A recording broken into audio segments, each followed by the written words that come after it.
Bueno, como ya se ha dicho varias veces a lo largo de este culto, efectivamente nosotros teníamos que estar ahora en Israel. La idea era estar allí hasta el día 1 de diciembre para regresar aquí el día 2.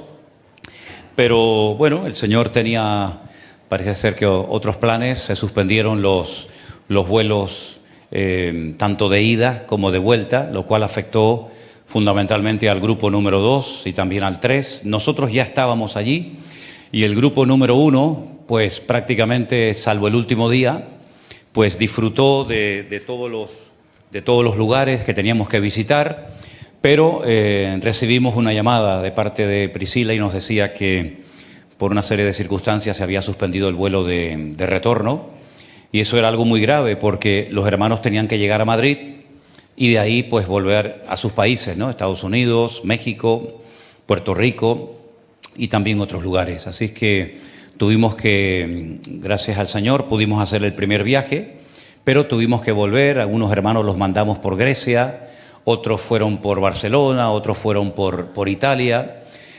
Y gracias al Señor, pues pudimos sacar a todo el primer grupo, pero la pena fue esa, que el segundo grupo tendrá que esperar. Creo que Alberto lleva 4 veces esperando, si no recuerdo mal, ¿no? Ya van 3. Bueno, pues a la cuarta. A la cuarta. Así son las cosas del Señor. Minutos antes de comenzar el culto, mientras estaba arriba orando un rato, me escribió una persona de Israel con el cual tengo mucho contacto, y Estados Unidos acaba de hacer una declaración de que apoya la construcción del tercer templo de una forma inmediata. Así es que, bueno, sabíamos que de un momento a otro se iba a dar, pero Estados Unidos dice que respalda 100% la reconstrucción del tercer templo, lo cual significa que vamos a vivir tiempos muy interesantes en los próximos meses y seguramente en los próximos años. Todo el mundo está expectante por lo que el nuevo presidente de los Estados Unidos va a hacer, el señor Trump. Yo no tengo ninguna confianza en los hombres, me da igual si es Trump, Trin o Trump. Yo mi confianza la tengo puesta única y exclusivamente en el Señor, pero no cabe la menor duda de que vamos a vivir los próximos 4 años de una manera muy intensa, muy interesantes, y cosas que hemos predicado durante muchísimos años, pues las vamos a ver tarde o temprano que se cumplen, ¿verdad? Y eso es lo bonito de la Biblia, que lo que leemos se puede comprobar, se puede vivir, se puede experimentar. Pero hay muchas cosas que, ya digo, hemos predicado durante mucho tiempo, que las hemos predicado, bueno, pues porque lo dice la palabra, pero en fe completamente, esperando el fiel cumplimiento de esas promesas, y creo que el Señor nos va a permitir ver muchas cosas que muchos hermanos nuestros del pasado anhelaron, soñaron con ver, pero que partieron a la presencia del Señor y no vieron el cumplimiento de muchas profecías que nosotros probablemente veamos cómo se van a cumplir.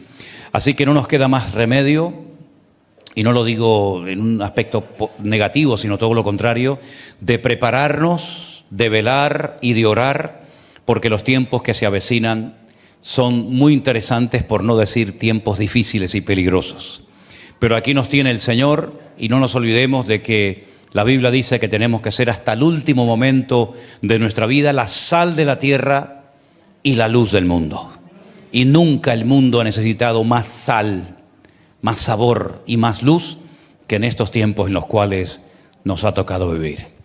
Así que vamos a orar un momentito, poner este tiempo en las manos del Señor. Queremos también dar la bienvenida a todos los hermanos que en este momento de diferentes partes del mundo están siguiendo en directo la retransmisión de este culto.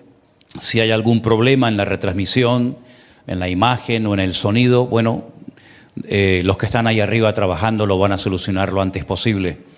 Pero pedimos, Señor, que en esta tarde tu palabra pueda llegar con total libertad hasta el último rincón de la tierra, Señor. Sabemos que no solamente estamos aquí, los que estamos aquí presentes, sino que hay mucha gente alrededor del mundo que está siguiendo en este momento y después también lo que aquí se va a compartir en el día de hoy. Señor, toca nuestros corazones, abre nuestros oídos, nuestro entendimiento espiritual, para que podamos, Señor, tener claras las ideas y percatarnos, percibir los tiempos en los cuales nos ha tocado vivir, Señor. Ponemos este tiempo en tus manos, en el nombre bendito de Jesús. Amén Y amén. Les quiero llevar al libro de Josué, por favor. En el capítulo 1, ya dije en una ocasión, solamente lo recuerdo, que hay 3 libros en el Antiguo Testamento que empiezan con la misma frase. Aconteció después de la muerte de. En el caso de Josué capítulo 1, dice, aconteció después de la muerte de Moisés. Pero el siguiente libro, el que va a continuación de este, de Josué, que es el libro de Jueces, en el capítulo 1, verso 1, dice exactamente lo mismo, salvo que cambia de personaje. Dice, aconteció después de la muerte de Josué. Y hay un tercer libro que empieza igual, y es segunda de Samuel capítulo 1, verso 1, que dice, aconteció después de la muerte de Saúl. 3 personajes que mueren en 3 épocas diferentes. 3 personas que tuvieron mucho que ver con la historia del pueblo de Israel: Moisés, Josué y el primer rey de Israel, que fue Saúl. Pero lo interesante de esto es que a pesar de que Moisés fue un tremendo hombre de Dios, los milagros que ocurrieron a través de su vida fueron únicos e irrepetibles. Fueron milagros espectaculares. Fue el libertador del pueblo de Israel después de largos siglos de esclavitud. Lograron por fin salir por medio de Moisés. Cruzaron las aguas del Mar Rojo. Llegaron a las faldas del monte Sinaí. Recibieron la ley. Allí estuvieron acampados casi un año. Y vieron, ya digo, milagros tremendos, como aquella multitud de codornices que cayó en el desierto cuando dice que querían comer carne. Y 40 años viendo cada día el maná. Y viendo de vez en cuando cómo salía agua de las rocas, etcétera, etcétera. Pero ese hombre murió. Y como no hay nadie imprescindible en el reino de Dios, amén, hermanos, algunos seguramente dirían, ¿y ahora qué va a pasar? Pues mira, lo que pasó es lo que el Señor quería que pasara. El Señor ya había preparado a un sustituto, a una persona que durante más de 40 años se estuvo preparando. Eso para los que tienen prisa. Eso para los que tienen prisa, ¿no? Decir, yo, ¿cuándo va a llegar mi oportunidad? 40 años estuvo Josué preparándose, esperando su momento.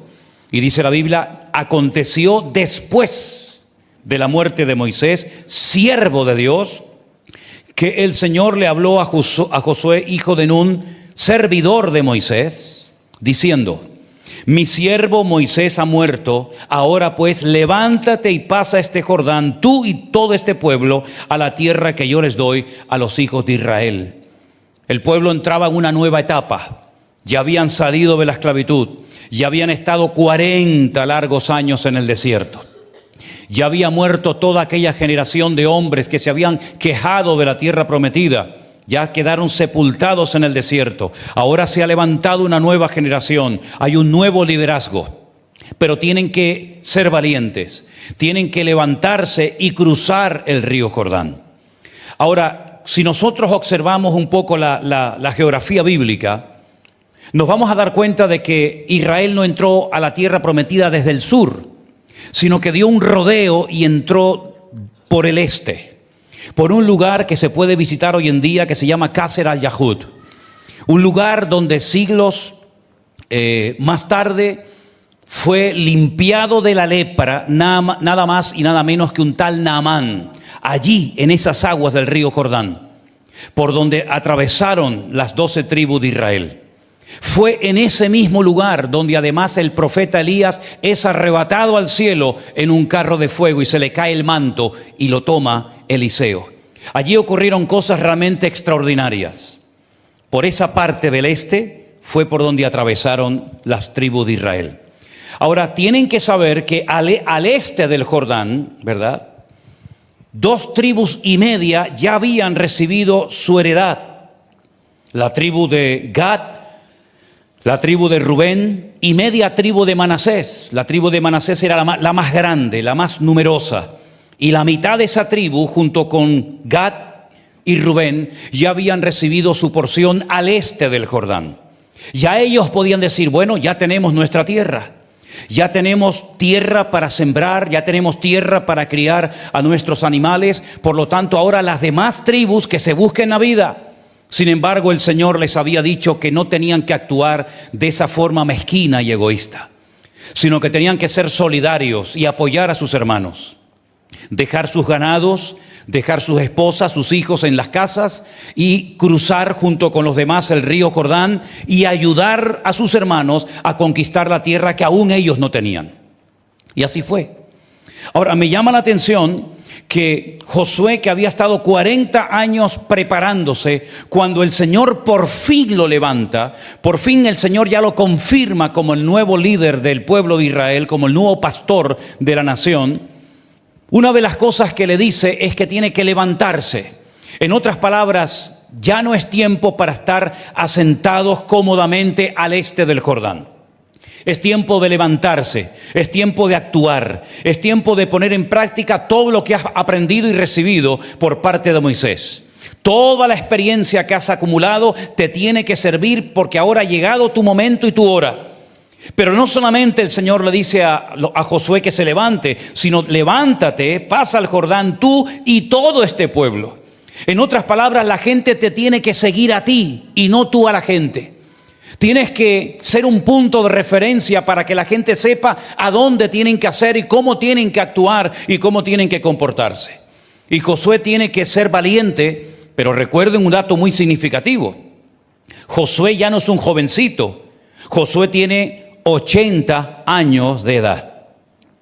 Fue uno de los supervivientes junto con Caleb que logró entrar a la tierra prometida, porque a pesar de que fue uno de los 12 espías que 40 años atrás había mandado Moisés para reconocer la tierra, para explorar el territorio, fue uno junto con Caleb que no se quejó, que no maldijo a la tierra, sino que dijo: el Señor está con nosotros, Dios nos va a usar, Dios nos va a bendecir, y así como nos sacó de Egipto y nos condujo por todo el desierto, ese mismo Dios está con nosotros y nos va a fortalecer y nos va a ayudar.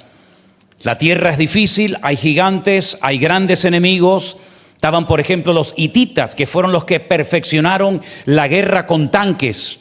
Tanques de guerra serían en aquella época los famosos carros, los que habían perfeccionado las armas de hierro y eran profesionales de la guerra. El pueblo de Israel, incluido Josué, seguramente habrán tenido cierto reparo, cierto temor a enfrentarse a esas naciones tremendamente poderosas y probablemente más numerosas que ellos. Pero ellos supieron en todo momento que el amparo del Señor no los había abandonado, que estaba con ellos y ellos iban a poder cruzar, iban a poder tomar posesión de la tierra. Algo que también quiero destacar, aparte de que nadie es imprescindible, y eso nos tiene que quedar lo suficientemente claro, es que cuando Moisés murió, Dios siguió hablando. Es decir, no muere Moisés y la voz de Dios se deja de oír. Al contrario, Dios sigue hablando, Dios sigue dando instrucciones, Dios sigue hablando con sus siervos, porque aunque los hombres desaparezcan, Dios permanece. Moisés fue un hombre grandísimo delante de Dios y delante de los hombres, pero el Señor todavía tenía planes para su pueblo.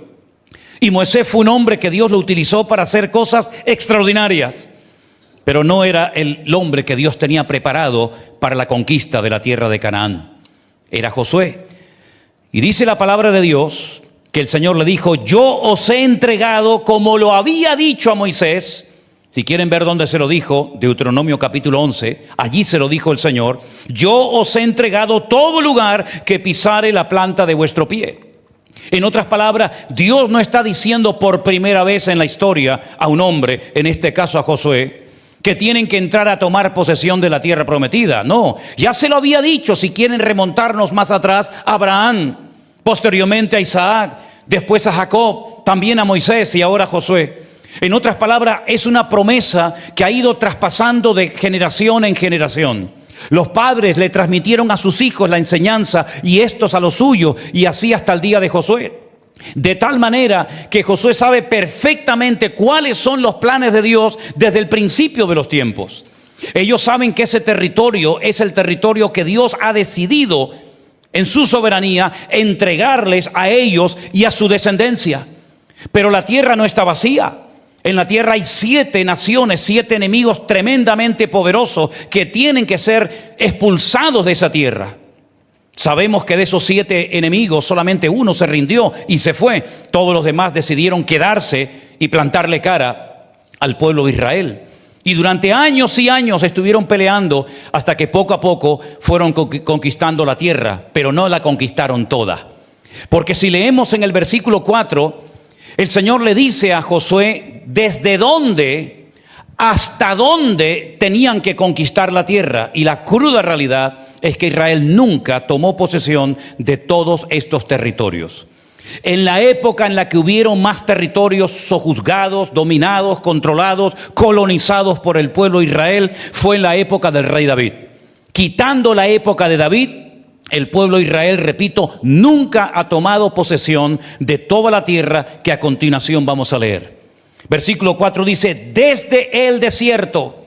No estamos hablando de la península del Sinaí, porque esa península el Señor no se la dio en heredad perpetua al pueblo de Israel. Estamos hablando del desierto de Arabia. Desde ese desierto, el Líbano, país del cual se está hablando últimamente mucho, cuya capital es Beirut, hasta el gran río Éufrates, que está en Irak, o lo que era antiguamente Babilonia, toda la tierra de los Eteos, que es un sinónimo de los cananeos, hasta el gran mar donde se pone el sol, será vuestro territorio. Es decir, si ustedes pueden imaginarse en la mente, pueden visualizar en vuestras mentes todo el territorio que les prometió el Señor dar a ellos, es realmente increíble. Muchas veces se ha dicho que Israel en la actualidad es tan pequeño que el nombre Israel no cabe dentro del país. Si ustedes ven, por ejemplo, Siria, el país, el nombre de Siria cabe dentro de su territorio. El Líbano exactamente igual, Egipto, Jordania, Arabia, Irak, Irán. Sin embargo, Israel es un país tan estrecho, tan fino y tan cortito que el nombre Israel no cabe dentro de su territorio. Pero ese no es el territorio que el Señor les prometió a ellos. La mala jugada que los ingleses le jugaron a los judíos cuando a espaldas de estos le regalaron todo el país de Moab, que después lo llamaron Jordania por la proximidad al río Jordán, a la familia hashemita, fue una jugada muy sucia, porque ese territorio que se lo habían repartido los ingleses después de la conquista de la Segunda Guerra Mundial, junto con los franceses, ¿verdad?, le correspondía al pueblo de Israel. Pero lo que hicieron fue que le dieron el territorio a los jordanos, y después con lo que quedó quisieron pactar con el pueblo de Israel. Pero algún día, yo no sé si lo veremos, pero algún día todo el territorio de Jordania formará parte del territorio de las fronteras del pueblo de Israel. Y el Líbano también, Irak también y Siria también. Si ustedes ven, por ejemplo, una de las monedas que tienen en Israel, el famoso shekel, ustedes van a ver que ahí aparece todo el territorio que el Señor le prometió dar a los hijos de Israel en perpetua herencia cuando entraran con Josué. Pero no fueron tal vez capaces, no tuvieron el valor, no tuvieron la constancia, la perseverancia, la fe de tomar todo el territorio que el Señor les había prometido. Pero sin embargo el tiempo del verbo, tanto en español como en hebreo, está en pasado. Yo os he entregado, natati.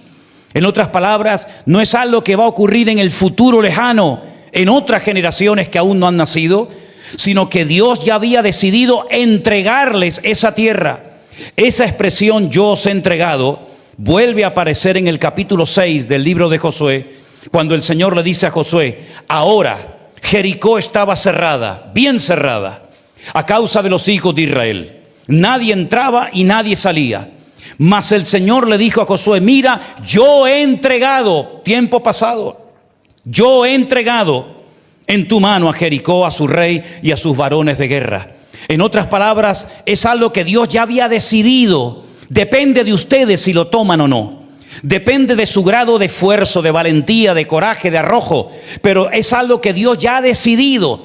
Ya no se va a retractar en la decisión soberana de Dios. Yo os he entregado la tierra. Ahora le corresponde a ustedes entrar, pisar, conquistarla y colonizarla. Pero es algo que Dios ya ha decidido de antemano. El instrumento que Dios va a utilizar, como siempre, un instrumento humano, imperfecto, pero al fin y al cabo es el instrumento que Dios iba a utilizar. En este caso, a Josué hijo de Nun. Un hombre con 80 años de edad que ahora recién comienza a estar activo en lo que llamaríamos hoy en día el ministerio. Y por eso el Señor en varias ocasiones le tiene que decir a Josué: esfuérzate y sé valiente. Esfuérzate y sé muy valiente. Porque lo primero que tienes que hacer es levantarte, no acomodarte, no decir, bueno, ya tenemos una tierra preciosa al este del Jordán. Vamos a echar raíces, vamos a criar nuestros hijos, vamos a criar nuestros ganados, vamos a sembrar esta tierra. Sino que tienes que aprender a romper cualquier acto de comodidad. Tienes que romper esquemas. Y tienes que levantarte y atreverte a cruzar el río Jordán. Ahora, la Biblia nos enseña que en esa época el río Jordán estaba muy crecido. Las aguas del Jordán, justamente en esa época en la que ellos tenían que entrar a la tierra prometida, habían crecido de una forma tremenda y las aguas se habían desbordado. Y era prácticamente imposible cruzar ese río. No había puentes. Por supuesto, no había barcas. Estamos hablando de más de 1,5 millones, tal vez 2 millones de personas. ¿Cómo van a cruzar mujeres, niños, ancianos, animales, camellos, ovejas? Es imposible. Sin embargo, el Señor le dio una estrategia. Toda persona que quiera servir al Señor nunca tiene que preocuparse por cómo hacer las cosas, sino lo que tienes que hacer es encomienda al Señor tu camino, confía en Él y Él hará. Lo primero que tienen que hacer es una convocatoria a todo el pueblo y establecer un tiempo, establecer un plazo. He visto personas que saben que tienen que orar más, pero dicen: en algún momento de mi vida me tomaré más en serio este tema. He conocido a muchos creyentes que saben que leen poco la Biblia, muy poco, y saben que tienen que hacerlo, dicen, pero algún día, en algún momento. Y saben que todos los años, cuando llega el año, principio de año, en enero, todo el mundo, mucha gente hace todo tipo de decisiones. ¿Cuántos llevan aprendiendo inglés toda la vida? Y no saben de las 4 palabritas. ¿Cuántos llevan haciendo dieta desde hace 40 años? Y cada año tenés que comprar una talla mayor. ¿Cuántos se han propuesto leer la Biblia desde enero, todo el año, y al final de año decir: me he leído por fin la Biblia entera? Y así hay mucha gente hoy en día que siempre va posponiendo la lectura bíblica, la oración o cualquier otra cosa. El Señor le dice a Josué que tiene que tomar, si me permiten, el toro por los cuernos y establecer un plazo, establecer un tiempo y decir: en este tiempo vamos a alcanzar la tierra. Y por ejemplo, en el versículo 11, Josué les dice al pueblo: pasad por en medio del campamento y mandad al pueblo diciendo: preparaos comida, porque dentro de 3 días pasaréis el Jordán para entrar a tomar posesión de la tierra que el Señor vuestro Dios os da en posesión. En otras palabras, dentro de 72 horas, en los próximos 3 días, nuestra vida va a cambiar. Nunca más volveremos a vivir como hemos vivido. Nunca más volveremos a ser nómadas en el desierto, sino que vamos a cruzar el río Jordán y vamos a luchar y a tomar posesión de la tierra que ya nuestro Dios nos ha entregado. ¿Cuántos dicen amén? 3 días para orar, para prepararse, para tener todo listo, porque en 3 días nuestra vida va a cambiar radicalmente. Es interesante notar que en 3 días el rumbo de la historia cambió. Cuando nuestro libertador, nuestro conquistador, nuestro Señor Jesucristo, que tiene un nombre en hebreo muy parecido al que tenía Josué, nos liberó del pecado, nos condujo por la vida y nos ha dado victoria después de 3 días de haber estado sepultado, y ha resucitado para vivir por la eternidad en nuestras vidas. ¿Cuántos dicen amén? 3 días donde vivieron con una ansiedad tal vez por parte de algunos, por un nerviosismo por parte de otros, pero también con una expectativa. Yo creo que una de las cosas que nunca debe de perder un creyente, un pastor, una iglesia, un ministerio, es la expectativa en el Señor. ¿Qué me va a decir? ¿Qué voy a aprender hoy en el culto? ¿Qué nueva lección me va a enseñar el Señor hoy?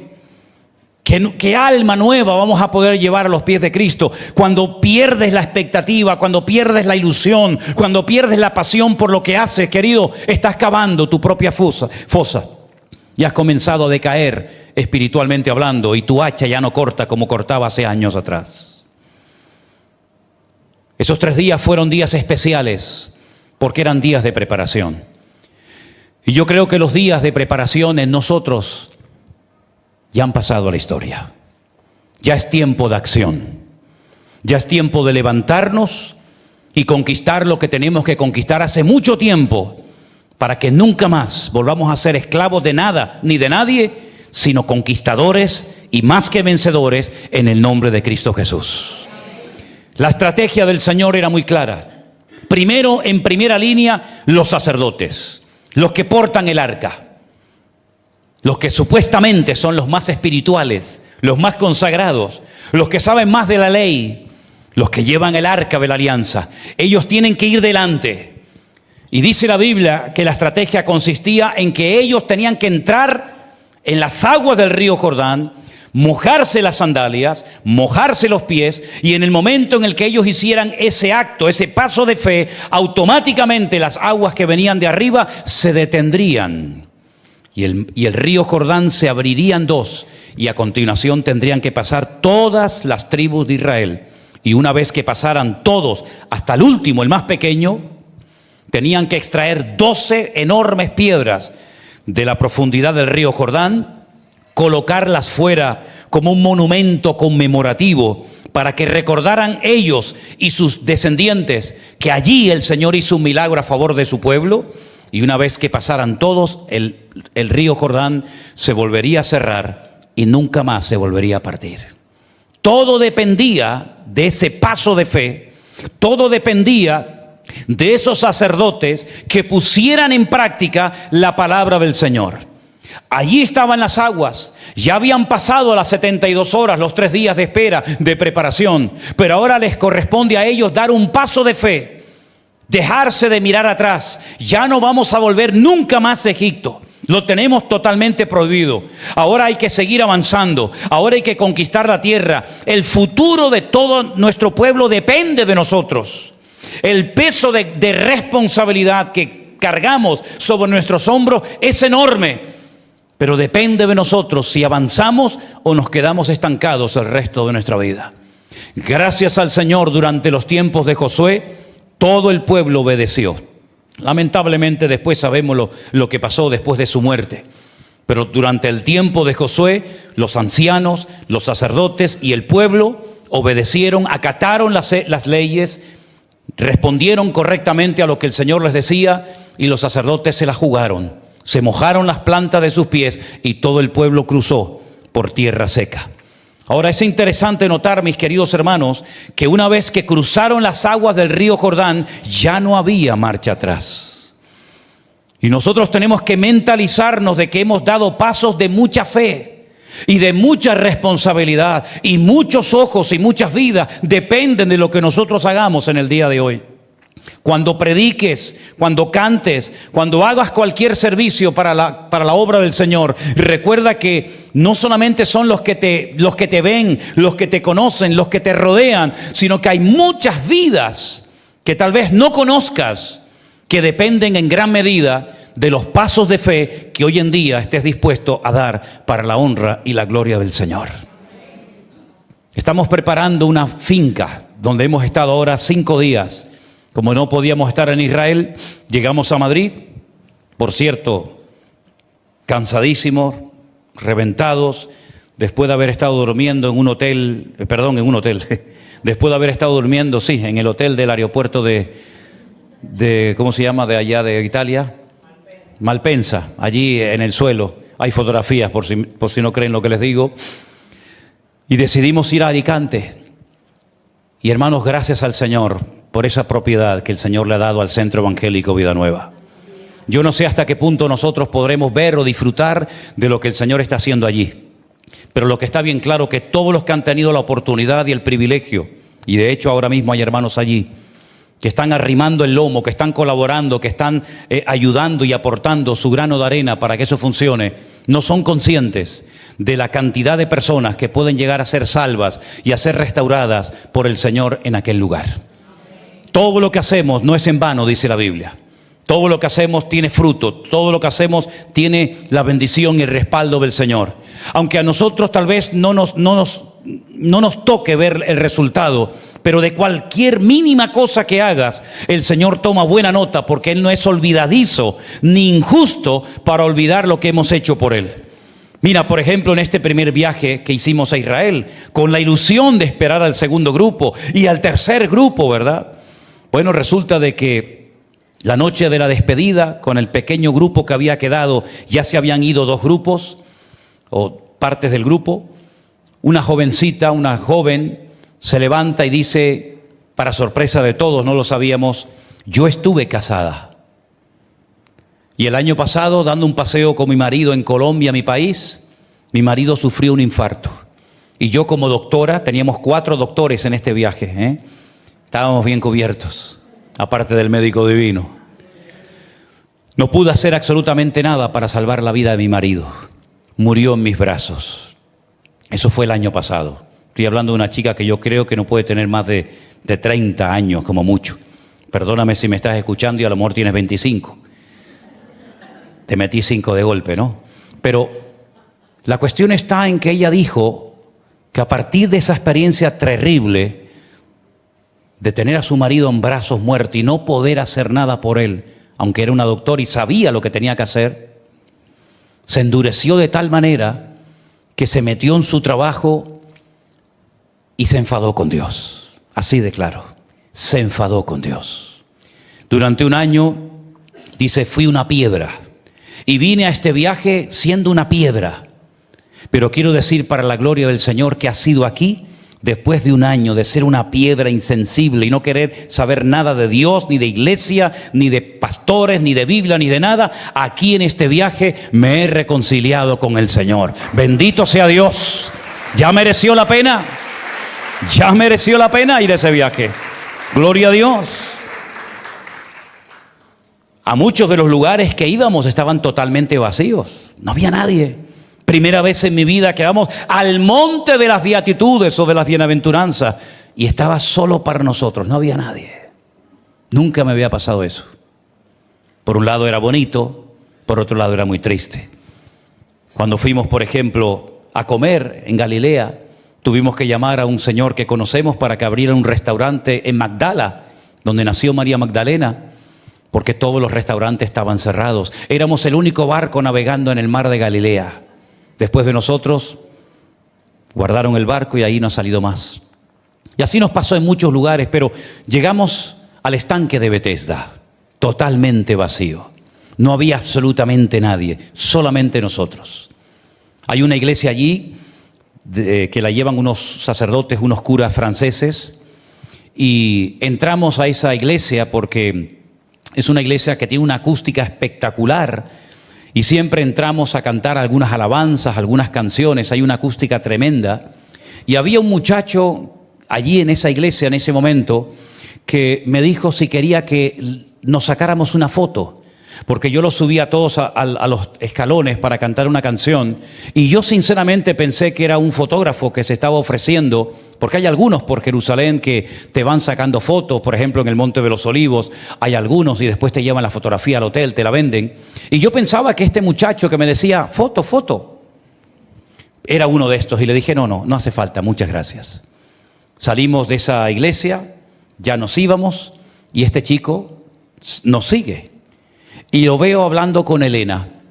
Y cuando lo oigo, me doy cuenta de que su acento es un acento español. Y le pregunto de dónde es y me dice que es de Madrid.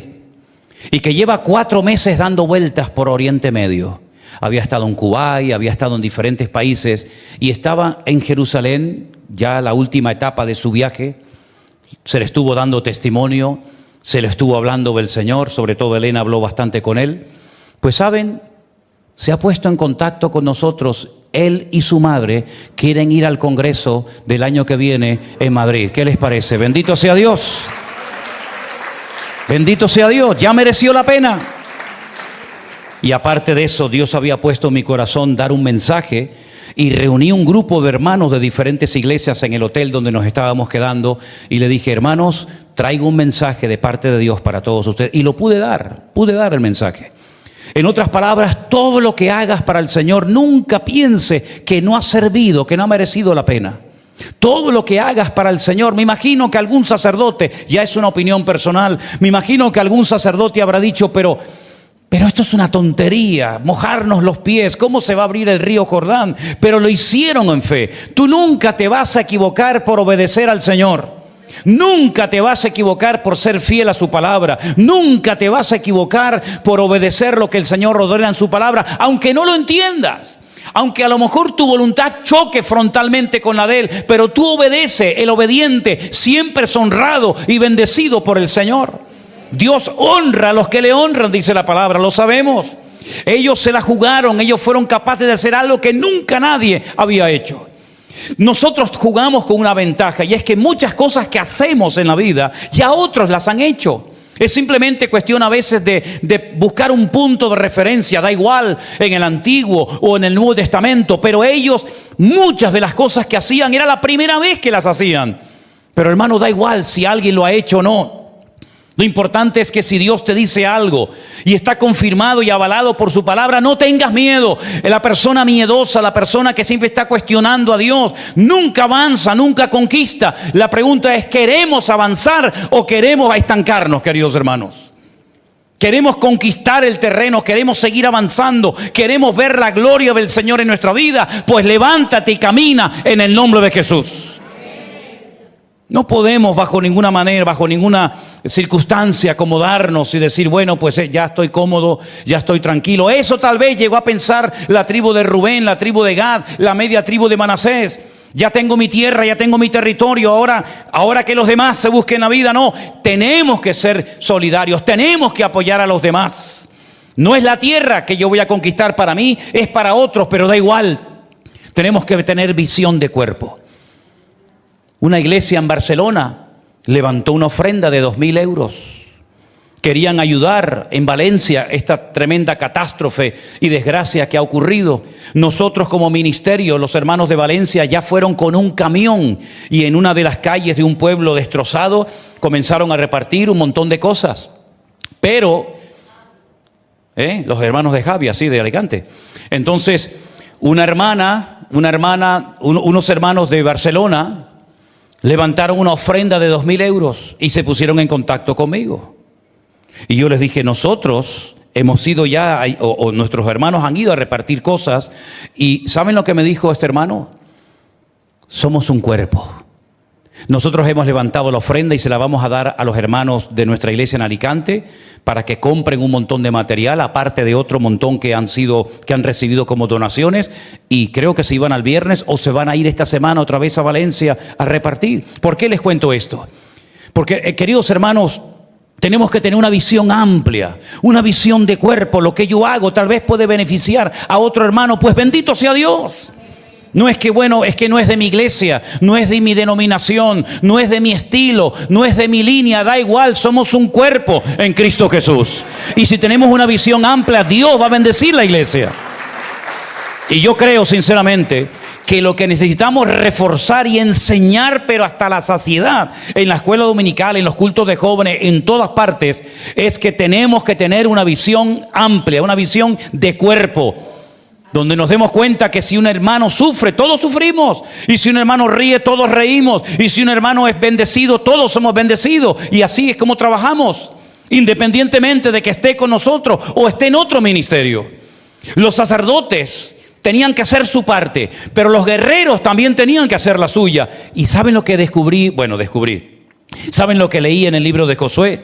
Que cuando cruzaron el río Jordán, los que tuvieron que meterse los primeros en el río Jordán y mojarse las sandalias para que se abriera el río fueron los sacerdotes. Pero cuando fueron a conquistar la ciudad de Jericó, ya no iban delante los sacerdotes, ya ellos habían hecho su función, ya ellos habían hecho su trabajo. Ahora dice que delante iban los guerreros y detrás iban los sacerdotes con el arca. Qué hermoso es saber cuando tengo que ir delante y cuando tengo que ir detrás. Qué hermoso y qué difícil es para algunos saber cuándo tienes que hablar y cuándo tienes que callarte la boca. Qué hermoso es saber cuándo tienes que salir en la foto y cuando tienes que salir desapercibido o no salir. Los sacerdotes no se enfadaron, no dijeron, no, nosotros tenemos que ir siempre delante, no, ahora delante, mañana detrás, da igual, pero yo me pongo donde Dios quiere ponerme y no donde a mí me gustaría ponerme. ¿Cuántos dicen amén? La Biblia nos enseña que conquistaron la tierra. Ya lo creo que la conquistaron. Pero antes tenían que hacer algo muy importante y que también lo relata el libro de Josué. Cruzan el río Jordán, se van a una zona llamada Gilgal y allí acampan unos cuantos días. Y allí se da cuenta Josué de que durante 40 años todos los niños que han nacido en el desierto no fueron circuncidados, ninguno. Los hombres que salieron de Egipto, todos fueron circuncidados a los 8 días, según la ley de Moisés. Pero los que habían nacido en el desierto, ni uno de ellos había sido circuncidado. Y ustedes saben que esa era la señal del pacto. Ustedes saben que eso era algo tan importante porque era lo que marcaba la diferencia entre los paganos y el pueblo de Dios. Y dice la Biblia que allí fueron todos aquellos circuncidados, celebraron la Pascua y una vez que su relación personal con el Señor estaba restaurada y alineada con el Señor, entonces pudieron ir a hacer frente a la enorme, gigantesca ciudad de Jericó.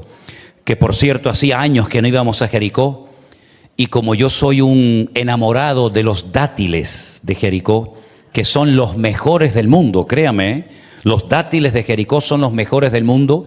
Nos fuimos un día a la ciudad de Jericó y allí estuvimos unas horas y allí me traje unas cajas de dátiles, pero no me pidan, No.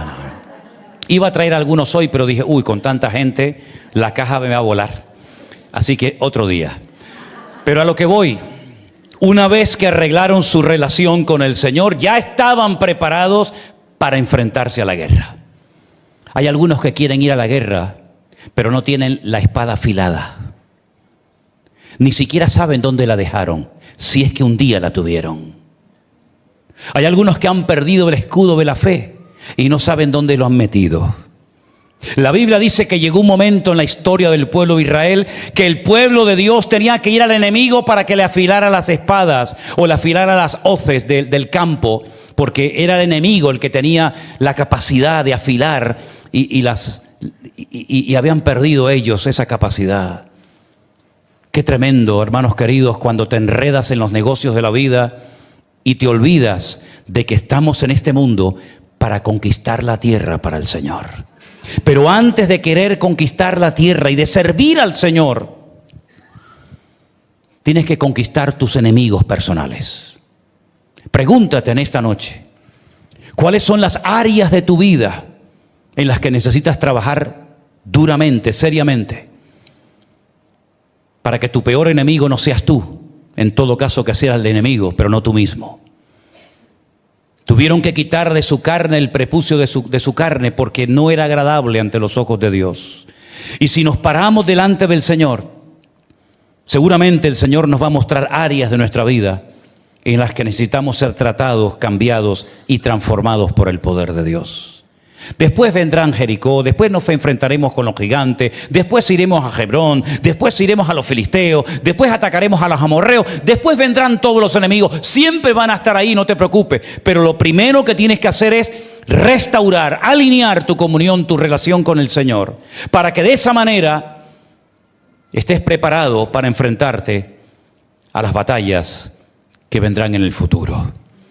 El próximo día, si Dios lo permite, quiero hablar de una mujer que me llama tanto la atención todo lo que en la Biblia habla. Seguramente lo había leído, por supuesto que sí, pero me quedé realmente sorprendido de todas las palabras y declaraciones y frases que aparecen en la Biblia de aquella mujer por la cual nadie apostaba, una tal Rahab que vivía en la ciudad de Jericó, pero que hizo unas declaraciones tan espectaculares que ya me hubiera gustado a mí que aquellos exploradores que mandó Moisés 40 años atrás hubieran hablado como Rahab le habló a aquellos 2 espías que entraron en su casa aquel día. Pero eso lo vamos a dejar, Dios mediante, para el próximo día. Lo que quiero terminar en esta tarde es diciendo esto: nadie es imprescindible en la obra, pero no dejes que otro tome tu lugar. Amén, hermanos. Si alguien no quiere ir, otro irá, pero te perderás el privilegio de haber podido ir tú. Si alguien no quiere dar, otro lo dará, pero te habrás perdido el privilegio de haber sido tú el instrumento para dar o aportar eso que el Señor había puesto en tu corazón y que podías hacer. No dejes que otro tome tu lugar.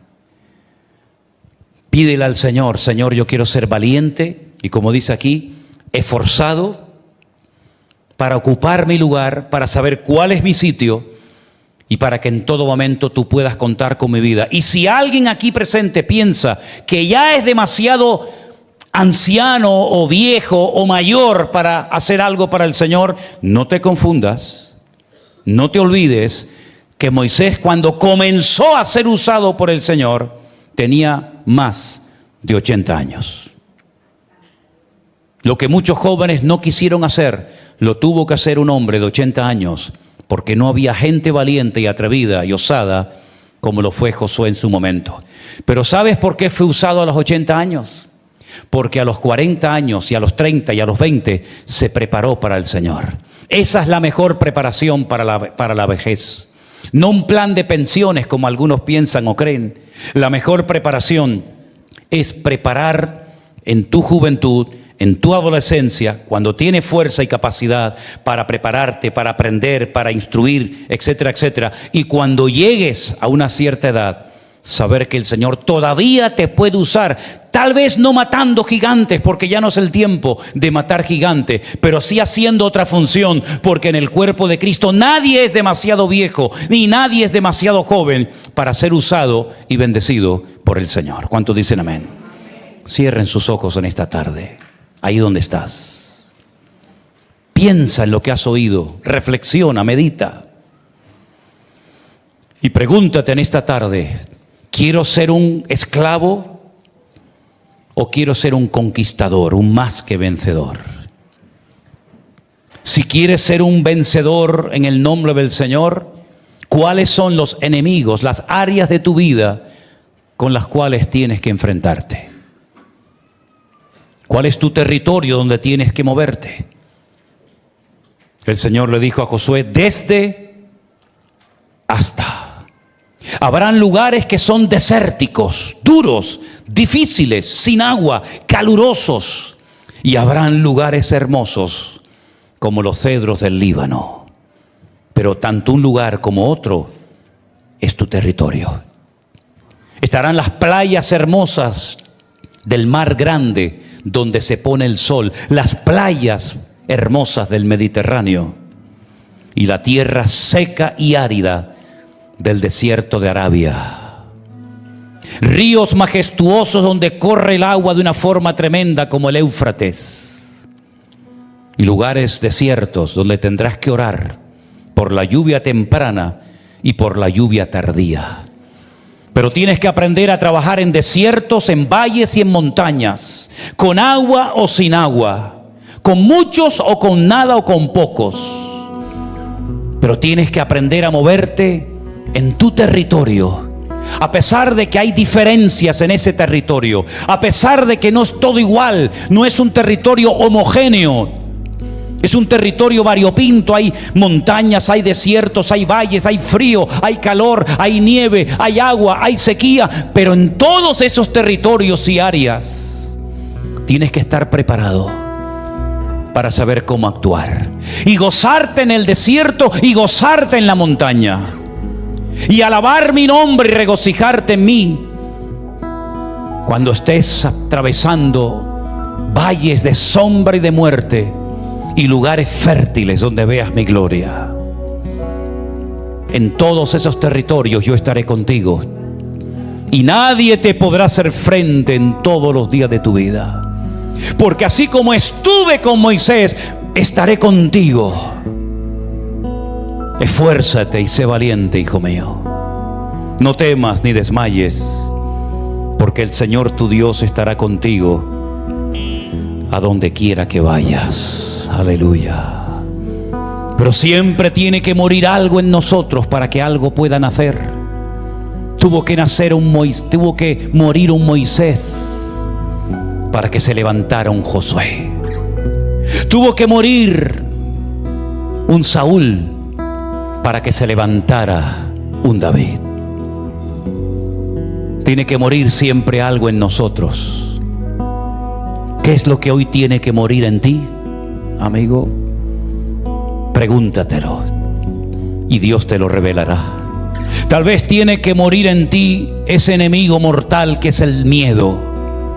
El miedo a perder estabilidad, el miedo a perder un trabajo, el miedo a perder lo que tengo. Ese enemigo hay que matarlo, hay que destruirlo. Tal vez tiene que morir en ti la inseguridad, la incertidumbre, el complejo. Yo no puedo, yo no sé, ¿qué hago? Todos tenemos enemigos que quieren destruirnos, pero mayor es el que está en nosotros que el que viene contra nosotros. Aleluya. Todos los que en esta tarde quieran ser conquistadores en el reino de Dios, pónganse de pie y vengan al frente, aquí delante, y preséntale tus armas de guerra al Señor. Preséntale tu vida al Señor de señores y al Rey de reyes. Ven adelante, dile: yo quiero conquistar, yo quiero vencer, yo quiero progresar, yo quiero caminar, aleluya. Yo quiero pisar al enemigo, quiero ver la gloria de Dios en mi vida, aleluya. Oh, gracias, Señor. Bendito sea tu nombre, Jesús. Oh, gracias. Prepárate para encontrarte con el Señor en el altar y decirle: aquí estoy, Padre Santo, Padre mío. Aleluya. Oh, sí, Señor. Gracias, Jesús. Oh, gracias, Señor. Si no habrá quien te espante, escúchalo bien, y muchos suplicarán tu favor, te acostarás y no habrá quien te espante, y muchos suplicarán tu favor. Tendrás confianza Que hay esperanza, mirarás alrededor y dormirás seguro. Amén. Y aunque oscureciere, como la mañana será la vida será sí, Señor, mediodía. Dilo conmigo: tendrás confianza, que hay esperanza, mirarás alrededor y dormirás seguro. y aunque oscureciere, como la mañana será, la vida será más clara que el mediodía.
Fuerte ese aplauso a ti, Señor. Amén, amén, amén. Gloria a tu nombre, Señor. Gloria a tu nombre. Levanta tu iglesia en poder. Aleluya. Aleluya, Señor. Te adoramos. Te bendecimos, Señor de señores. Fuerte ese aplauso al Señor. Aleluya. Gracias, Señor, por la victoria. Gracias porque el enemigo ha sido vencido. En el nombre de Jesús. En el nombre de Jesús. Aleluya. Gloria a ti, mi Dios. Gracias, Señor. Aleluya. Aleluya. Estoy seguro de que ni la muerte, ni la vida, ni ángeles, ni principados, ni potestades, ni lo presente, ni lo porvenir, ni lo alto, ni lo profundo, ni ninguna cosa creada nos podrá separar del amor de Dios que es en Cristo Jesús, Señor nuestro. Antes bien, en todas estas cosas somos más que vencedores. Y a su nombre, tendrás confianza, porque hay esperanza. Aleluya. Dormirás seguro. Fuerte. Y aunque oscureciere, como la mañana será. la vida será más clara que el mediodía. Tendrás confianza, porque hay esperanza. Mirarás alrededor, dormirás seguro. Y aunque oscureciere, como la mañana será, la vida será más clara que el mediodía. Fuerte. Y muchos suplicarán tu favor. Y muchos suplicarán tu favor. Y muchos suplicarán tu favor.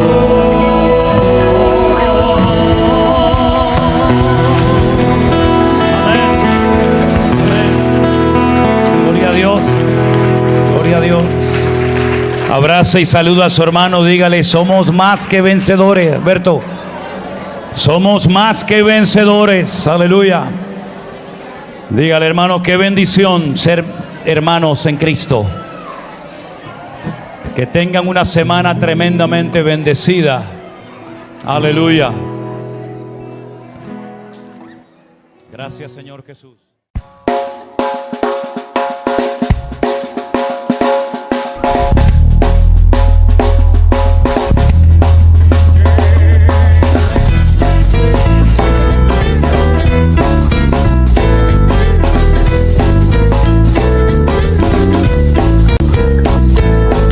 No importa lo que te dijeron, no importa lo que te hicieron, tienes que aprender a descansar en Dios.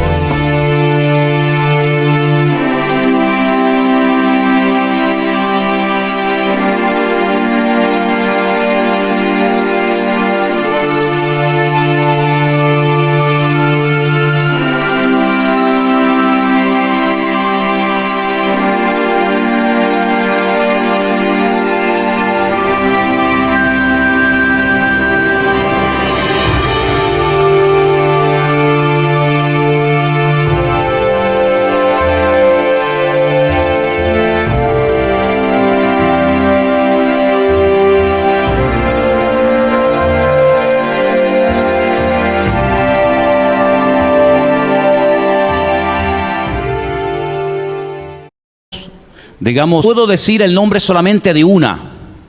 El de la otra no lo puedo decir yo y creo que nadie, porque la Biblia no nos dice cómo se llamaba la otra mujer. Pero lo curioso es que las dos recibieron casi la misma orden, el mismo mandato. A través de sus respectivos maridos, ellas sabían perfectamente qué es lo que Dios les pedía a ellas y a sus familias. Pero una reaccionó de una manera preciosa, la otra, lamentablemente, no respondió como se esperaba que respondiera una mujer casada, y casada además con un hombre de Dios. Cierra tus ojos un momentito y vamos a orar. Y pídele al Señor que esta palabra, que va a ser muy fácil de entender, a ti te sirva para tomar sabias decisiones en esta tarde. Y que no te equivoques.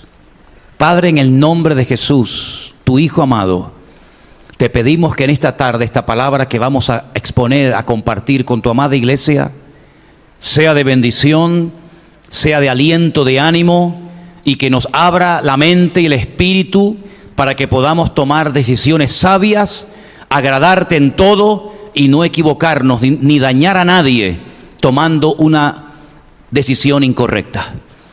Nos encomendamos a ti en el precioso nombre de Jesús. Amén y amén. La primera mujer se encuentra en Génesis capítulo 12, del versículo 1 en adelante. Presta atención. El Señor le había dicho a Abraham, fijaros que aún no le había cambiado el nombre, después le dijo que se llamaría Abraham. El Señor ya le había dicho a Abraham: vete de tu tierra y de tu parentela y de la casa de tu padre a la tierra que yo te mostraré. Y haré de ti una nación grande, y te bendeciré, y engrandeceré tu nombre, y serás bendición. Bendeciré a los que te bendijeren, y a los que te maldijeren, maldeciré. Y serán benditas en ti todas las familias de la tierra. Versículo 4. Se fue Abraham como el Señor le dijo, y Lot fue con él. Y era Abraham de edad de 75 años cuando salió de Aram. Tomó pues Abraham a Sarai su mujer y a Lot el hijo de su hermano y todos sus bienes que habían ganado y las personas que habían adquirido en Harán, y salieron para ir a la tierra de Canaán, y a la tierra de Canaán llegaron. Ya le había dicho el Señor, no es la primera vez que Abraham oye esto. Ya Abraham había recibido el llamado. Él no vivía en Harán, él vivía en Ur de los Caldeos, más o menos por allí, por donde hoy en día se encuentra Irak, entre el río Tigris y Éufrates, tal vez un poquito más abajo, más arriba, pero más o menos por aquella zona. Él ya sabía perfectamente el llamado, el propósito, el objetivo de Dios para su vida. Él sabía perfectamente que su destino ya estaba trazado y claramente especificado por el Señor. Tenía que dejarlo todo: familia, casa, padre, hermanos, herencia, amigos, absolutamente todo. Pero él era un hombre casado. Él no era un muchacho joven soltero que se lanza a la aventura, sino que él es un hombre casado, y a la primera que tiene que convencer y compartir el llamado que él recibió de Dios en su vida es, sin lugar a dudas, a su esposa, que en aquel momento se llamaba Sarai, que significa mi princesa. Porque ese es el significado del nombre Sarai, mi princesa, y después Dios le cambió el nombre a su esposa y le llamó Sara, que significa simplemente princesa. Todos los hombres sabemos perfectamente que cuando tenemos que comunicarle algo a nuestras esposas, a nuestras mujeres, tenemos el temor de que a lo mejor no le agrade mucho lo que le vamos a decir. Seguramente más de uno tendrá la experiencia de decir: uy, cuando yo le dije que iba a cambiarme de trabajo, o nos íbamos a ir a otro país o a otra ciudad, o nos íbamos a comprar esto, o íbamos a vender aquello otro,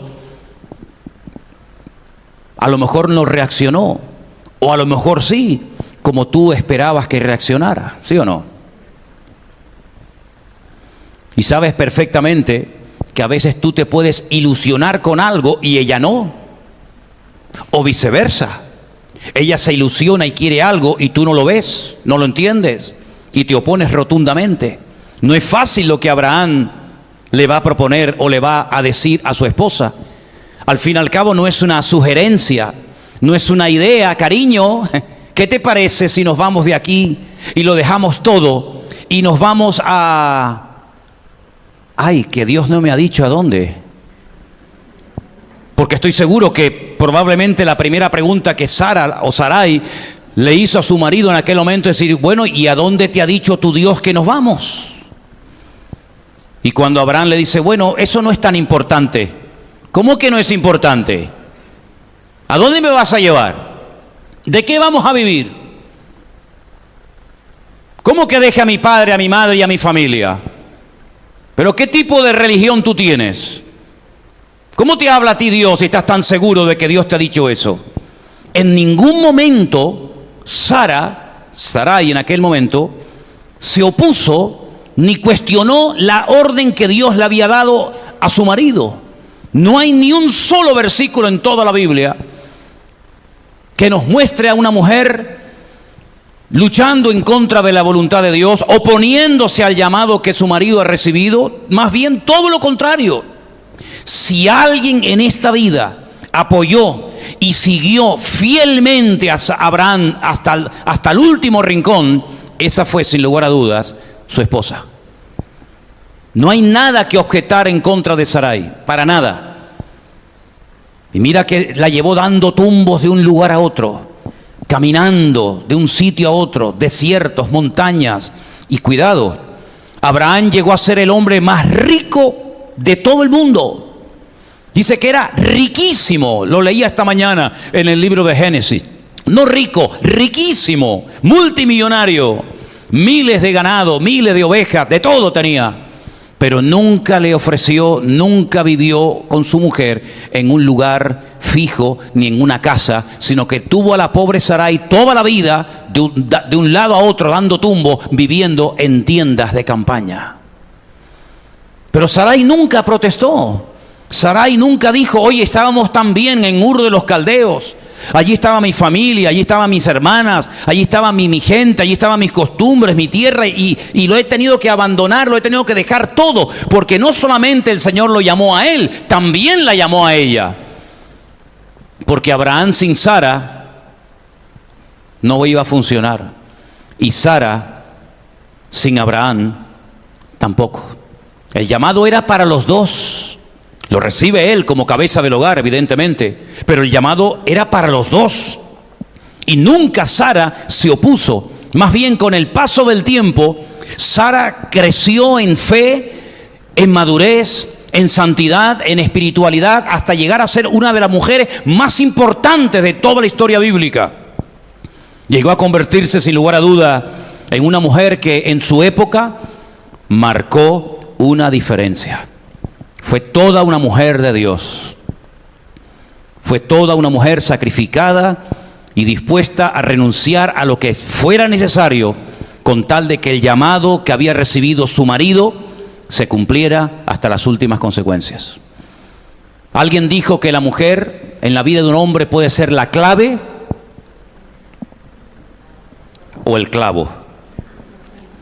Espero que seas clave y no un clavo para tu marido. Se terminó convirtiendo en un instrumento tremendamente poderoso en las manos de Dios. Fíjate lo grande que llegó en su relación con el Señor Sara, con Dios. Esto es muy fuerte lo que te voy a decir, que en aquellos tiempos, cuando esto no era costumbre ni habitual, llegó un momento en el que le dijo a su marido lo que tenía que hacer. Y claro, a su marido no le hizo mucha gracia. Pero Dios le dijo, oye la voz de Sara, porque yo te estoy hablando a través de la boca de ella. Llegó un momento en el que todos sabemos que le pidió que expulsara de su casa a Agar y a uno de sus hijos, al cual él lógicamente amaba, porque era su hijo primogénito. Y él amaba a Ismael con toda su alma y con todo su corazón. Y no entendía cómo su esposa se atrevió a decirle, a pesar de que presentó argumentos, échala. No podemos vivir más con esta guerra interna en la familia. No creo que le haya dicho, ¿se va ella o me voy yo? No creo que le dijo eso. Pero dice la Biblia que el Señor le dijo, préstale atención porque lo que te está diciendo Sara, te lo estoy diciendo yo a través de la boca de ella. El Nuevo Testamento habla muy bien de Sara. En Hebreos, el capítulo de la fe, el capítulo 11, versículo 11, dice, por la fe, también la misma Sara, no solamente nos habla de la fe del marido, de la fe de Abraham, sino también de la fe de su esposa. Por la fe también la misma Sara, siendo estéril, recibió fuerza para concebir y dio a luz, aún fuera del tiempo de la edad, porque creyó que era fiel quien lo había prometido. ¿Cuántos dicen amén? Una mujer de más de 90 años, estéril para colmo, creyó que Dios le iba a dar las fuerzas suficientes para parir, para amamantar y para criar al hijo de la promesa, nada más y nada menos que ¿a quién? Que a Isaac. Ella se rió, ¿se acuerdan? Ella se rió, dijo, pero ¿cómo voy yo a ser madre con más de 90 años? Es imposible, jamás nadie ha contado algo semejante. Y se rió, y por eso su hijo, Isaac, significa risa. O el que va a reír, para que te acuerdes toda la vida que un día cuando Dios te sorprendió con una promesa tremenda, tú te reíste. Y aunque después ella dijo, no me reí, pero sí te reíste. Y por eso le pusieron a su hijo Isaac, para que recuerdes toda tu vida que hubo un momento determinado que la promesa de Dios te pareció tan descomunal, tan brutal, que te reíste porque dijiste esto es imposible. Pero ella le transmitió la fe a su hijo. Y es el punto de referencia para otras mujeres que también fueron estériles durante años como ella. Como por ejemplo cuando su hijo Isaac se casa. Dice la Biblia que se casa con una mujer llamada Rebeca. Pero después de años en el matrimonio llegaron a la conclusión de que Rebeca, y lo dice la Biblia, también era estéril. Pero Isaac sabía que su mamá también fue estéril. Y él es el milagro de Dios, él es la respuesta viva de Dios. Y entonces dice que él ora, ahora con el punto de referencia de Sara, y dice la Biblia que Dios abrió la matriz de Rebeca y parió no uno, sino dos. Jacob, ¿y quién más? Y Esaú. Y el nieto de Abraham, Jacob, cuando se casa, una de sus esposas, la que él realmente amaba, dice que también tenía el mismo problema de su abuela, de su madre y ahora de su esposa. Dice la Biblia que Raquel también era estéril. 3 generaciones seguidas de mujeres con el mismo problema físico. No podían dar a luz. Pero para Dios no hay nada imposible. Dios sanó a Sara, Dios sanó a Rebeca, Dios sanó a Raquel. Y Dios sigue haciendo milagros hoy en día. Aunque los médicos dicen nunca será madre, Dios dice sí lo serás, porque para Dios no hay nada imposible. ¿Cuántos dicen amén? ¡Aleluya! Las mujeres aplauden, los hombres no. Así es. Este mensaje es para ti. Pero la otra mujer, de la cual no os puedo decir el nombre, porque la Biblia no nos lo proporciona, estaba casada con el sobrino de Abraham. Vamos a llamarla, ¿cómo? Doña Rebelde. Vamos a Génesis, por favor, ponme ahí la cita de Génesis 19, versículo del 12 en adelante. Dijeron los varones a Lot, estos varones, déjeme que les haga un inciso, eran ángeles. Ángeles que ya habían estado en la casa del tío de Abraham. Y le habían dicho, le habían dado la información de que se iban a Sodoma y Gomorra, aquella zona, para destruir aquellas ciudades perversas e impías de aquella época.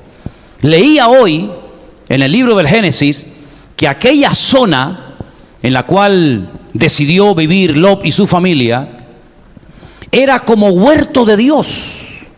Es decir, hoy en día se puede visitar las zonas, los lugares, el Valle del Jordán, los alrededores del mar salado, como dice en el Génesis, el mar muerto, como lo conocen la mayoría de las personas hoy en día, donde vivía Lot, y es un sitio árido y seco en extremo, a pesar de que corre por allí el río Jordán. Y es curioso, porque si ustedes, por ejemplo, ven una fotografía, digamos, desde el satélite de Egipto, todo es arena, es un desierto brutal, pero por donde va el río Nilo todo es verde.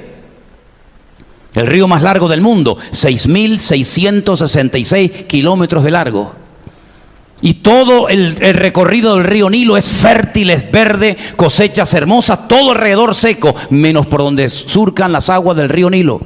Sin embargo, las aguas del río Jordán surcan por aquel lugar y todo es seco y todo es árido. Un calor brutal en verano. La tierra se hundió. Todo aquel valle se hundió, más de 400 metros de profundidad, y es el lugar más bajo de la tierra. Y muchos de ustedes lo conocen porque hemos estado allí muchas veces. Pero en aquella zona, dice la Biblia, que antes de aquel cataclismo, antes de aquella justicia divina derramada, dice que era como el huerto, como el jardín del Edén, verde, fértil, rica, pero todo quedó arrasado. Bueno, pues estos ángeles, estos varones, como dice aquí, se dirigen a la casa del sobrino de Abraham, llamado Lot, y le dicen: ¿tienes aquí alguno más? Yernos, tus hijos, tus hijas, y todo lo que tienes en la ciudad, sácalo de este lugar, sácalo, porque vamos a destruir este lugar, por cuanto el clamor contra ellos ha subido de punto delante de Dios. Por tanto, el Señor nos ha enviado para destruirlo. Entonces salió Lot y habló a sus yernos, los que habían de tomar a sus hijas, y les dijo: levantaos, salid de este lugar, porque el Señor va a destruir esta ciudad. Mas pareció a sus yernos como que se burlaba. Lo tomaron por loco. Y al rayar el alba, los ángeles daban prisa a Lot, diciendo: levántate, toma a tu mujer, tus 2 hijas, para que se vayan de aquí, para que no perezcas en el castigo de la ciudad. Y deteniéndose él, los varones asieron de su mano, de la mano de su mujer, de las manos de sus 2 hijas, según la misericordia del Señor para con él, y lo sacaron y lo pusieron fuera de la ciudad. Y cuando los hubieron llevado fuera, dijeron: escapa por tu vida, no mires atrás, ni mires en toda esta llanura, no pares en toda esta llanura, escapa al monte, no sea que perezcas.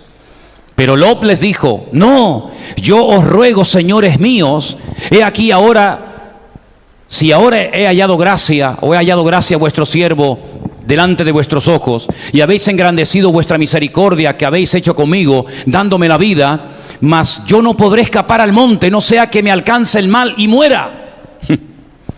He aquí ahora esta ciudad está cerca para huir allá, la cual es pequeña, dejadme escapar ahora, ¿no es ella pequeña y salvaré mi vida? Y respondieron: he aquí, he recibido también tu súplica sobre esto, no destruiré la ciudad de la que has hablado. Date prisa, escápate allá, porque nada podré hacer hasta que hayas llegado allí. Por eso fue llamado el nombre de la ciudad Zoar, que significa pequeña en hebreo. El sol salía sobre la tierra cuando Lot llegó a Zoar. Entonces el Señor hizo llover sobre Sodoma y sobre Gomorra azufre y fuego de parte de Dios desde los cielos. Destruyó las ciudades, toda la llanura, con todos los moradores de aquellas ciudades y el fruto de la tierra. Entonces la mujer de Lot miró atrás, a espaldas de él, y se volvió estatua de sal. ¿Cuántos dicen amén?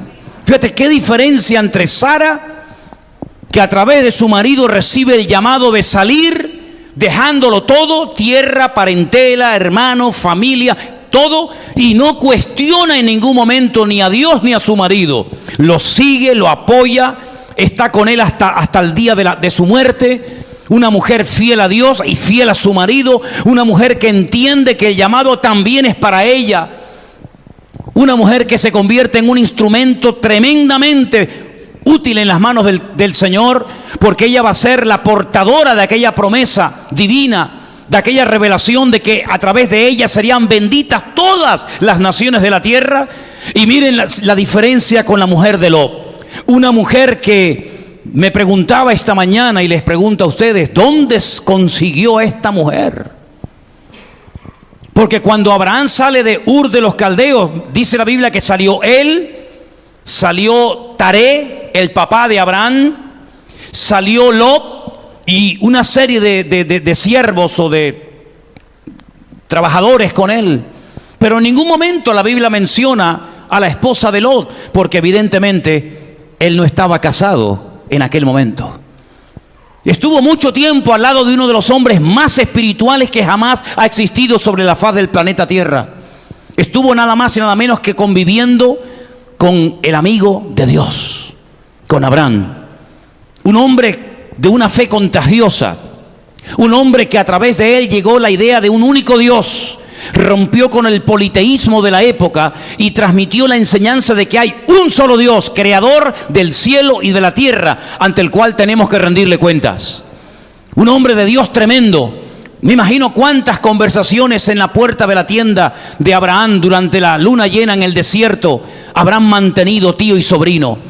¿Cuánto habrá aprendido Lot de este hombre de Dios? ¿Cuántas revelaciones, cuántas palabras proféticas, cuántas profecías, cuánto trato de Dios, cuánta sabiduría? Pero dice la Biblia que llegó el momento en el que los pastores de Abraham y los pastores de Lot peleaban entre sí porque tenían tanto ganado que no había pasto para todos. Y Abraham toma una decisión sabia y le dice al sobrino: mira, hijo, nosotros somos hermanos, somos familia, no podemos pelear entre nosotros. Además, por el tema de los animales, tomemos una decisión, vamos a apartarnos, porque al final lo que empezó muy bonito va a terminar en un auténtico desastre. Mira, dime a dónde vas. Si tú te vas al oriente, yo me iría a occidente, y si te vas a occidente, yo me iré a oriente, pero vamos a terminar bien y no vamos a terminar tirándonos los trastos a la cabeza. La Biblia dice que Lot se separa de su tío y va poniendo sus tiendas en dirección a Sodoma y Gomorra. Es muy interesante ver que Abraham, cuando se separa de su sobrino Lot, dice que él se va en otra dirección. Abraham, voy a leer un versículo, no te lo dije, no te preocupes. Abraham, removiendo su tienda, moró en el encinar de Manre, que está en Hebrón. Y allí edificó un altar a Dios. Ya no está con Lot su sobrino. Su sobrino, dice la Biblia, fue poniendo sus tiendas hasta Sodoma. Abraham, al separarse de su sobrino Lot, se va a vivir a una zona llena de encinas, y dice que esas encinas estaban en Hebrón. Curiosamente, en esa montaña, en ese pueblo, en esa población de Hebrón, años más tarde, él enterraría a su amada esposa Sara. A él también lo enterrarían a su hijo Isaac y a su nuera Rebeca, y también enterrarían a su nieto Jacob y también a una de sus esposas llamada Lea. Fíjate tú por dónde.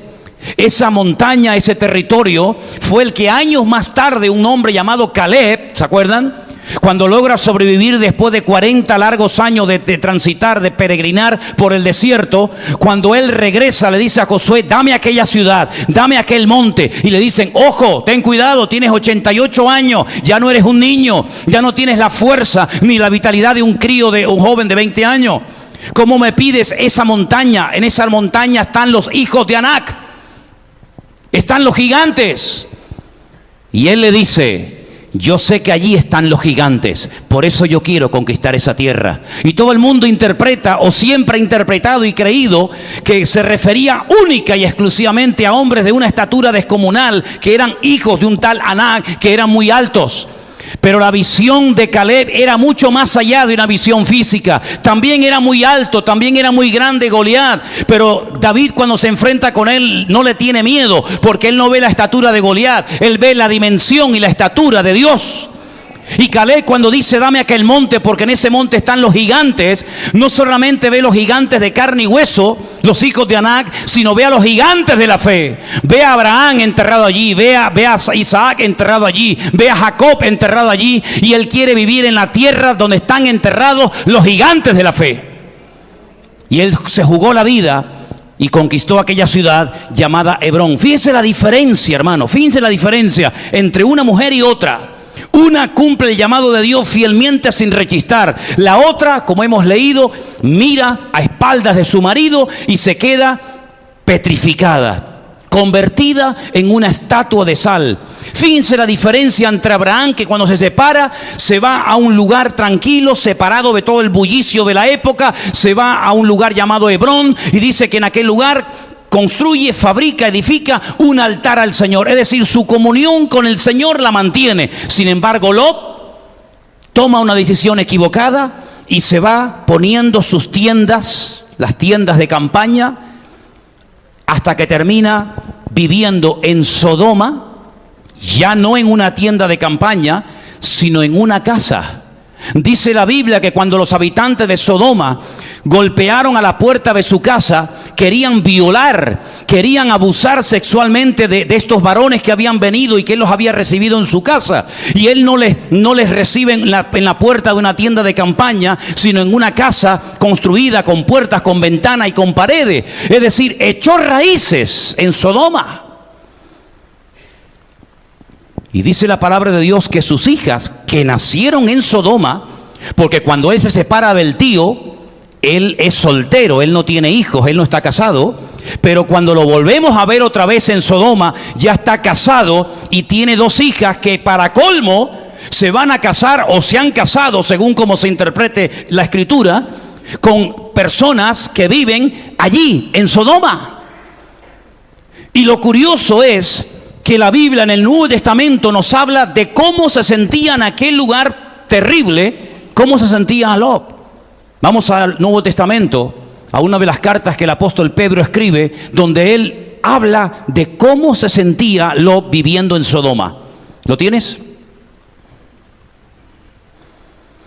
Y si condenó por destrucción a las ciudades de Sodoma y de Gomorra, reduciéndolas a ceniza y poniéndolas de ejemplo a los que habían de vivir impíamente, y libró al justo Lot, abrumado por la nefanda conducta de los malvados, porque este justo que moraba entre ellos afligía cada día su alma justa, viendo y oyendo los hechos inicuos de ellos. Aparece una palabra rara en el versículo anterior, en el 8, que dice la nefanda conducta. La palabra nefanda significa conducta abominable, cruel y perversa. Y yo digo, si llevas años viviendo en un lugar donde no te sientes cómodo, donde hay perversión, donde hay crueldad, ¿cómo no se te ha ocurrido como padre en ningún momento decirle a tus hijas y a tu mujer, vámonos de aquí?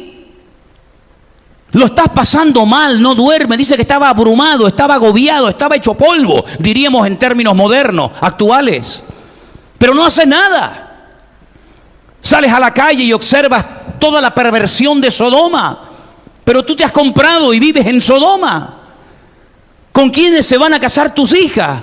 Con hombres de Sodoma, de esta zona.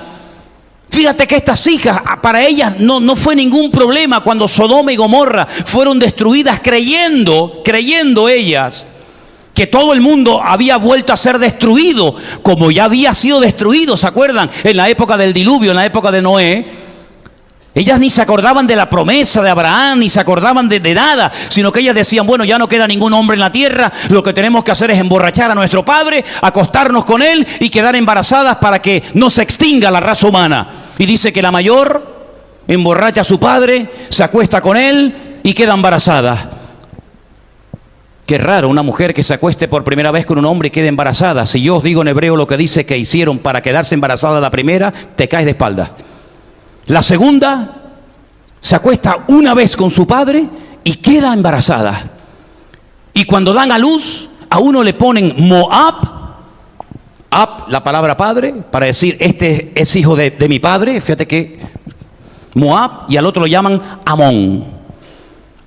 Moabitas y amonitas. 2 pueblos tremendamente perversos, a los cuales el Señor le dijo que no los destruyera, que tuviera cuidado con ellos por ser en cierto sentido descendientes de uno de los sobrinos de Lot, pero que al final se terminarían convirtiendo en uno de los peores enemigos que jamás ha tenido Israel hasta el día de hoy, porque el país que llega desde el norte hasta el sur de Israel por el lado este es nada más y nada menos que Jordania, país que se ha atrevido en varias ocasiones a atacar a Israel y siempre han salido con el rabo entre las patas, siempre han perdido y siempre perderán. ¿Qué te parece? ¿Qué diferencia entre Sara y qué diferencia entre esta mujer? ¿Qué diferencia entre Abraham y qué diferencia entre Lot? Y yo veo en estas personas un reflejo de mucha gente hoy en día.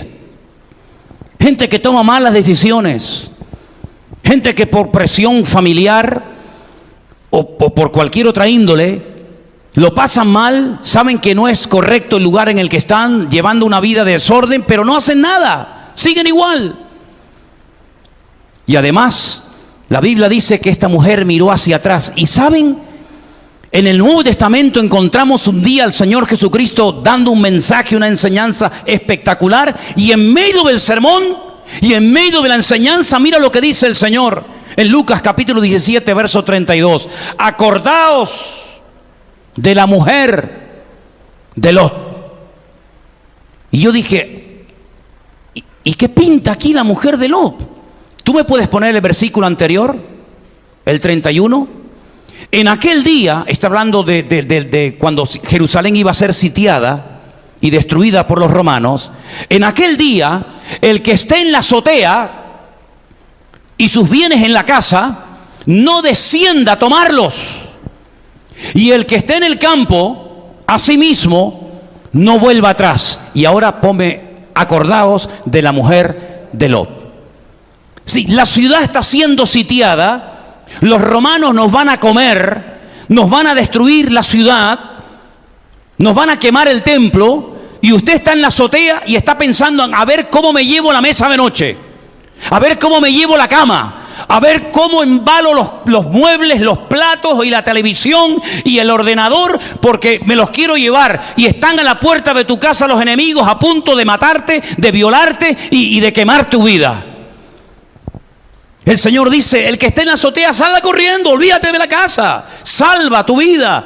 Y dice, acuérdense de la mujer de Lot. ¿Qué fue lo que hizo? A espaldas de su marido, se quedó echando una última miradita. Le dio, como dicen los gallegos, morriña. ¿Saben lo que es la morriña? Es la nostalgia. Es nostalgia. Añoranza. Miren qué palabra tan interesante. Añoranza es el sentimiento de pena o tristeza por la lejanía, por la ausencia, por la privación o la pérdida de algo o alguien querido. Sinónimos, morriña, nostalgia. Pero ¿cómo se dice añoranza o morriña en hebreo? Gawin. Encima de la U irían los dos puntitos. ¿Cómo se llaman esos dos puntitos? Diéresis, ¿no? Gawin. Así se dice la palabra añoranza en hebreo, Gawin, que viene de la raíz magá, que significa contacto. ¿Sabes que hay añoranza emocional a cosas, a lugares y a personas que al final lo que hacen es que te distraen, te entretienen y quitas la mirada del Señor? Y en vez de estar mirándolo a Él, estás como la mujer de Lot, mirando atrás a lo que dejas. ¿Y qué es lo que dejaba la mujer de Lot que tanto le dolía a ella dejar? Pues ¿qué dejaba, hermanos? Cosas materiales, muebles, recuerdos, cosas que al final no sirven absolutamente para nada. Cosas con las cuales se puede vivir sin ellas perfectamente, pero sin vida no se puede vivir. Sara se convirtió en un instrumento útil en las manos del Señor. La mujer de Lot en un instrumento totalmente inútil, porque miró en una dirección equivocada, porque no aprovechó la oportunidad que Dios le dio para salir huyendo y empezar una vida nueva. Sí, fuera de Sodoma, pero al fin y al cabo viva. y por mirar atrás quedó totalmente inservible, y por mirar atrás perdió su vida. Sara, por el contrario, toda la vida, casada con el hombre más rico del mundo, nunca se quejó de vivir en una tienda de campaña, nunca se quejó de vivir en el desierto, con un calor terrible por la mañana, sin aire acondicionado, dicho sea de paso, y con un frío terrible por la noche, sin calefacción, sino calentándote con un par de troncos o con excremento de camello, que si le prende fuego arde y es el único combustible del desierto. ¡Qué gran diferencia! Es que una era, digamos, superior a la otra en cuanto a personalidad, no, sino simplemente que una puso su confianza y su mirada en el Señor y la otra la puso en los bienes materiales efímeros del mundo. ¿En quién estás poniendo tu mirada y tu confianza tú como mujer, como hombre, como creyente? ¿En qué lo estás poniendo? ¿En lo que tienes? ¿Y si lo pierdes? ¿Y si se prende fuego? ¿Y si te lo roban? Te hundes en la miseria, porque has sudado y has trabajado toda la vida para tener esas 4 cosas que tienes, y parece que si te las quitaran, has perdido la vida. Querido hermano y amigo, los bienes del hombre no es lo que le produce fortaleza. Lo que nos produce fortaleza es la presencia de Dios en nuestros corazones. Lamentablemente, Lot cometió una pésima equivocación. Se fue a Sodoma y Gomorra, y al final, en vez de cambiar él el ambiente lo terminó cambiando a él. Mira cómo eran sus hijas, cómo serían sus yernos, mira cómo era su mujer. ¿Qué necesidad tenía este muchacho? ¿Qué necesidad tenía este hombre criado al lado de Abraham, un grandísimo hombre de Dios, de meterse en semejante follón, de meterse nada más y nada menos que en la boca del lobo? ¿Qué necesidad tienes tú por tomar decisiones equivocadas, materialistas? ¿Qué necesidad tienes tú de perderlo todo, de estar amargado, de estar hecho polvo, de estar peleando por cosas toda la vida para pagar y pagar y pagar y pagar? Y cuando terminas de pagarla, ¿cuántos se han muerto al día siguiente después de haber pagado la deuda? Dice el libro de Eclesiastés que él había visto, Salomón había observado gente que había acumulado riquezas durante toda su vida y se moría, y luego sus herederos la fundían en 3 días. Dice, esto también es vanidad. Este hombre estuvo toda la vida trabajando de sol a sol para tener un patrimonio. Lo guardó, lo protegió, lo sudó, lo peleó para que al final viniera uno y en 3 días le rompe todo lo que el padre cosechó durante toda la vida. Hermanos queridos, hoy tenemos la oportunidad de tomar una decisión, o como Sara, someternos a Dios, aceptar el plan de Dios, seguir al Señor, porque ella siguió a su marido, pero nosotros tenemos que seguir a nuestro Dios, que nos da órdenes concretas. O mirar atrás y estar, por un lado confiamos en Dios, pero por otro lado, por si acaso, también confío en esto y en aquello. Hoy podemos tomar una decisión, y espero que todos optemos por una decisión sabia: mirar y seguir solamente a Cristo Jesús, Señor nuestro. ¿Cuántos dicen amén? Cierra tus ojos, por favor, ahí donde estás, y vamos a pedirle al Señor que con nuestras acciones podamos demostrarle al Señor nuestra madurez. No fue nada agradable, seguramente, para Sara enterarse de un día para otro que tiene que dejarlo todo, pero nunca se quejó, nunca le reprochó nada, ni a Dios, ni a su marido, ni a nadie. Por el contrario, la Biblia ni siquiera menciona el nombre de la mujer de Lot, sino simplemente de nuestro Señor Jesucristo nos dice: acuérdense, tengan presente la actitud mezquina de esta mujer, para que no miren atrás y pierdas la bendición por el camino. Tuvo el privilegio y la oportunidad de salir viva con sus hijas y con su marido de Sodoma y Gomorra, pero miró atrás. Tú has tenido el privilegio de salir de esa vida de desorden, de tu Sodoma, de tu Gomorra, donde vivías antes de conocer a Cristo. No vuelvas atrás, no mires atrás. Ya que has salido, ya que has logrado superar tantas cosas, por favor, no vuelvas atrás. No mires atrás. La Biblia dice que hay que mirarlo a Él. No hay que mirar a lo que dejamos. Señor, ayúdanos y fortalécenos para que nunca quitemos nuestra mirada de ti, Señor Jesús. En el día de ayer, varias hermanas tomaron el paso de bautizarse en agua porque entendieron que la vida eterna y la bendición está en mirar a Cristo cada día de nuestra vida. Yo animo a todos los presentes, todos los que estamos aquí, a seguir mirando al Señor, poner vuestra mirada en Cristo, solamente en Él, y no mirar atrás. ¿Cuántos dicen amén? Póngase de pie conmigo en esta tarde. Cantemos esta canción que nos recuerda la mujer de Lot.